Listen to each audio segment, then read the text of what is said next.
What up? Let me put y'all onto this.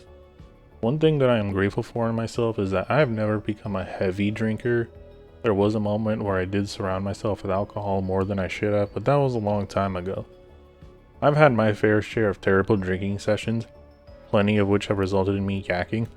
Oh, and does anyone else have to take a fat shit when they get drunk, or is that just me? Because I'll be enjoying the buzz, and then I'll be annoyed as hell that I have to put in the effort of taking a freaking shit under the influence. But I've done my fair share of overindulging and downing beer cans and bottles, and downing plenty of shots, and believe me, that is just not the way to go. I'm not telling you to be a sober alcohol hater, just be someone that doesn't live for their next drinking session.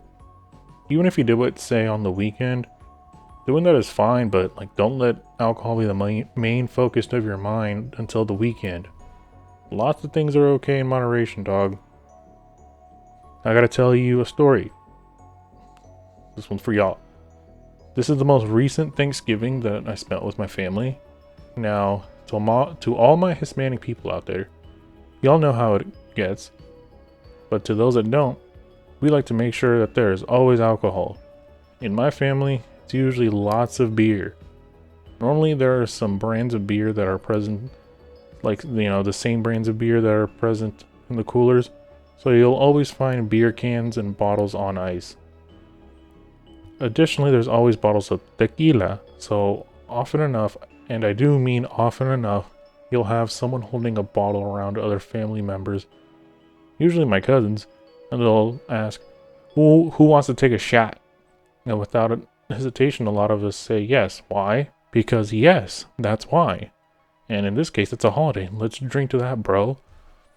And one thing my brother normally says when we all raise our shot glasses or solo cups together is to look eyes when clanking cups together, because if you don't, it's bad luck.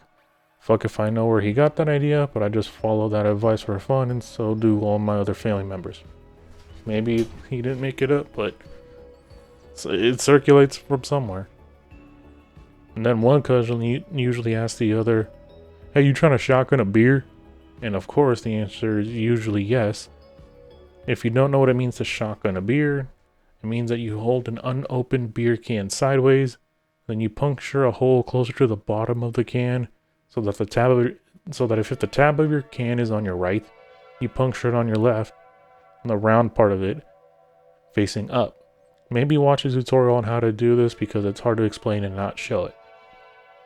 But once you puncture the hole, you put your mouth on it, raise the can upright, and in this position, your head should be sideways.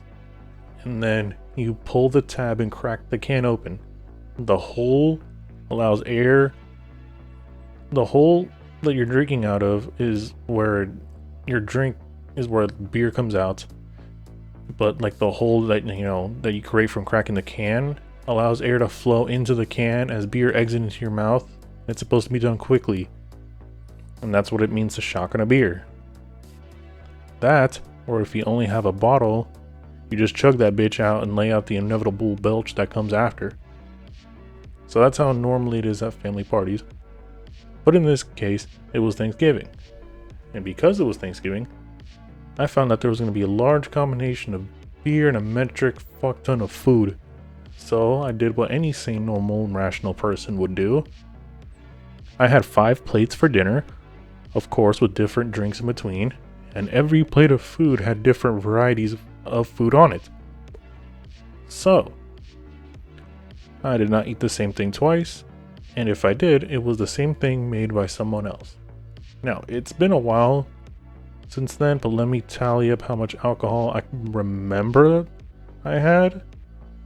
So this was at least 5 Modelos, maybe 2 Pacificos, 1 Michelob, I don't know how to pronounce that one. Some fruity drink out of a bottle, I didn't know what the name was. 4 shots at least, maybe 5, and we were playing some game similar to that of beer pong, but instead of landing the ball into cups, like in a bowling pin layout, it was into a baking sheet for muffins.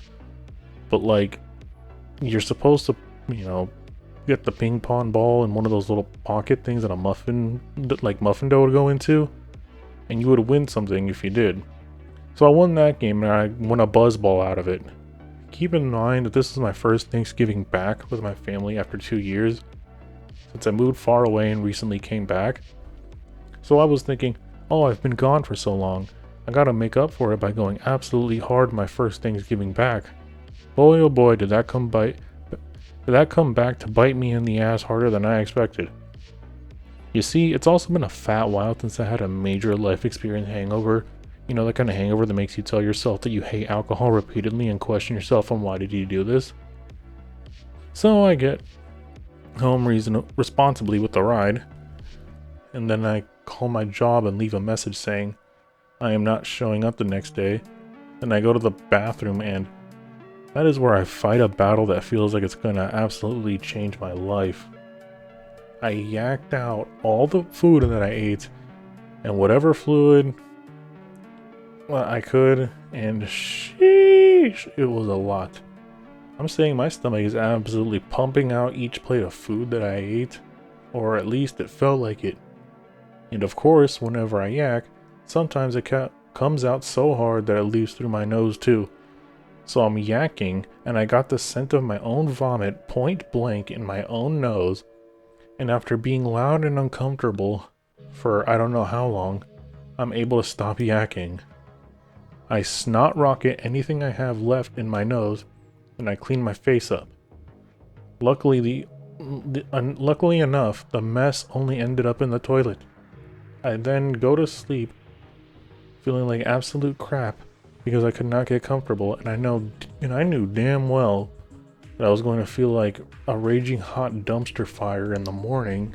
And you know what was the first thing I did when I got out of bed in the morning? I went to the bathroom and I yacked some more. Okay, I yacked a lot more. I didn't know that I had that much in me.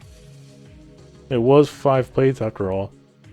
But after going through the sequel of last night's yak sesh, Thanksgiving Yakking 2 Electric Boogaloo, I called out of work that morning.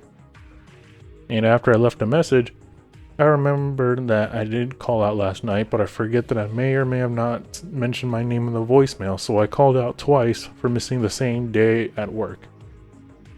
No one at work cared or found out that I did except whoever heard the message.